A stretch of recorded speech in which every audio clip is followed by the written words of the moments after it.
Just this past week, while dodging the nor'easter that never came, I had the opportunity to go to North Carolina and visit my niece, who's also my godchild. She went to high school here and then went to college in North Carolina. She has not come back. And she's never coming back. She's not.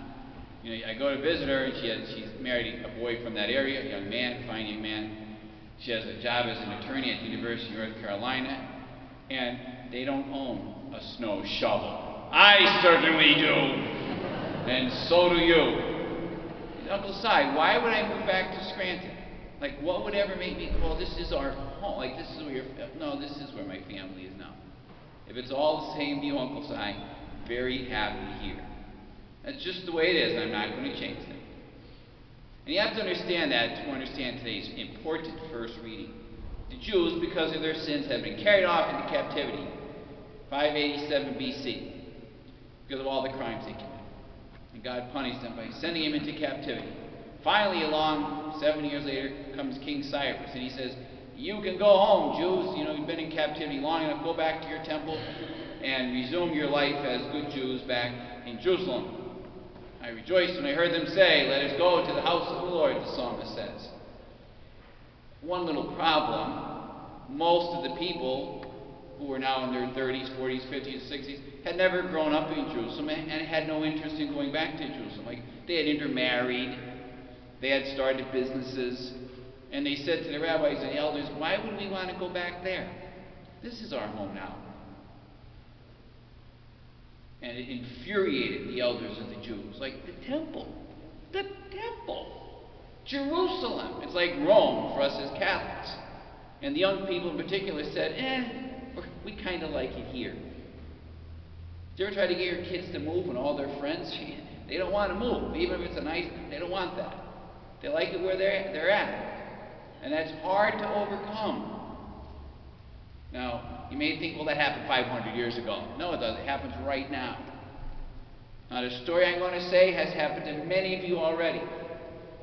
And it might happen to some of you tomorrow. You know, like the girl gets the ring for Valentine's Day. I'm putting a lot of busy time for me right now, But very often, the family will say, when's the wedding going to be? You should call father and date, get the date. Well, we're kind of thinking about Punta Cana for a destination wedding. That's what everybody's doing today, Punta Cana in Dominican. I've been there. There are a lot of weddings. They do more weddings in one day than I might do in a year, And the parent will say, but we're Catholics. We get married. You have this magnificent cathedral-esque church. And go get married in church, and the bouquet to the Blessed Mother and trumpets, it'll be, they have a gazebo down there. It's beautiful. But that's not what we do. And it's very hard to win that argument. Because all their friends are getting married at Punta Cana or at McDade Park. And they have a gazebo at McDade Park, too. It's over there, I've seen it. And that's not what we do. That goes on every day. And it's your children and grandchildren. Or great-grandchildren. And how do you, they're just like the Jews. We kind of like it this way. And you almost expect it, maybe we did as we grew up. I had different ideas than my mother. That's kind of part of life growing up. But religion is kind of like the last place where that doesn't happen. We're Catholics and we do it this way. Like, there's not a lot of negotiation. Well, yeah, there is.